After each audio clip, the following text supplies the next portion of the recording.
Welcome back to Rave the Vote. I am Valerie Lee, and I'm really excited to be welcoming another awesome and educational guest who is joining us here. Dr. Shana Redmond is the professor of musicology and African American studies at the Herb Alpert School of Music at UCLA.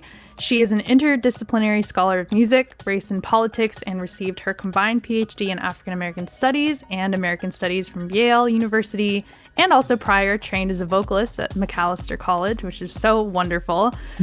She focuses on understanding the ways in which music is used as a strategy within the liberation politics and social movements of the African world. And it is such an honor to have you join us as someone who is so deeply entrenched in both music and politics and social ongoing. So it's an honor to have you. A big part of Rave the Vote is inspired by the deep connections between electronic music and its cultural and political significances, with house music coming to life in clubs that served as safe spaces for the LGBT community, and with a genre like techno, which was largely pioneered and innovated by African Americans in Detroit. So I had such a great time, learning about your work and research. Why do you think that music has always been so closely tied with cultural and political events? The history that connects music and kind of social political struggle is as old as time itself, in part because it's easily accessible, right? This is something that people can manipulate, can make themselves, can create on very, very micro scales as a means of speaking to macro concerns and issues. So part of the reason that I think music becomes an art form that's really necessary for people is its accessibility, and also its transit, that it can move very, very quickly, particularly in our contemporary era, right, with the advent and creation of all of these new technologies. Which I always find is so interesting when every so often we have fans of music or certain artists who, when times are a bit more turbulent in politics or current events, artists are speaking their mind or sharing their opinions. And we always have those few people that kind of chime in and go, music and politics don't mix, or, the artists should stick to their music and don't speak up about these things.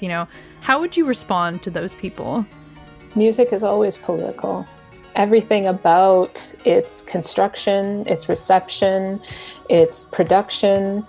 I think it's a lot of people are invested in the question of intent. Well, did the musician step into the studio or step out on stage intending to be political?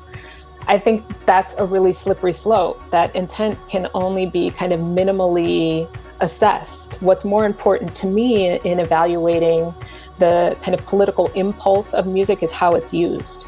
How do people pick it up? Who's listening to it? Where is it being listened to? Do we hear it in protests? Do we hear it being cited in other people's work as a means of helping them to make different types of stories possible or to clarify their own experiences? I think there are so many different ways of assessing politics, and we have to think about politics in a really capacious, complicated way. That politics is not just narrow electoral politics. Politics is quite often the expression of joy.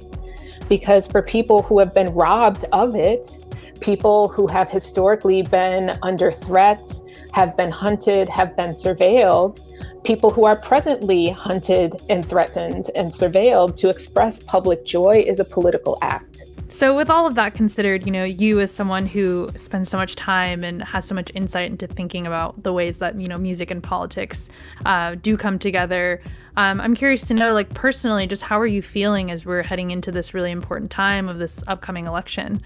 This election is fever pitch for more than one reason. I think, obviously, it's for a reason that is very, very clear to many, right? That something radically has to change about our governing system right now. And a lot of times people like to pinpoint that change within a singular individual, that individual has to go, and then the possibilities will be opened up. So I think the election is really high-pitched for that moment, but I also think it's really high-pitched for what's happening in the rest of the world, right? It's because we actually need a brand new world.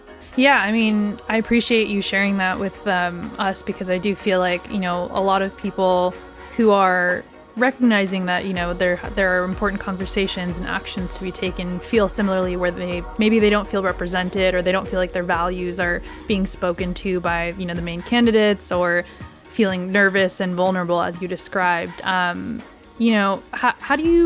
would you want to tell those people, going into this moment, who are feeling that sort of like disheartened feeling, or maybe even uninspired to vote? What kind of message would you want to share with them right now? I would want to say to folks who are feeling unheard, uninspired, misrepresented or unrepresented, that you're not wrong. Unfortunately, with the way that electoral systems are organized in this country in particular, in distinction to many others, right, where their ballots are, 1.5 feet long because they have many, many parties represented on their ballots. We do not have that as a viable option in this country because of the efforts to actually maintain a two-party system. That this has been a structural emphasis for at least a century, to maintain this two-party system as kind of exclusive options. And so we have to understand that then, because that third and fourth and fifth and sixth option are so-called not viable, that in this moment, in the immediate moment, we may have to make some radical compromises. Thank you so much for joining us, Dr. Redmond. It's been an honor to hear about your insights and your work. So appreciate you joining us here on Rave the Vote. Thank you. I was so happy to do it.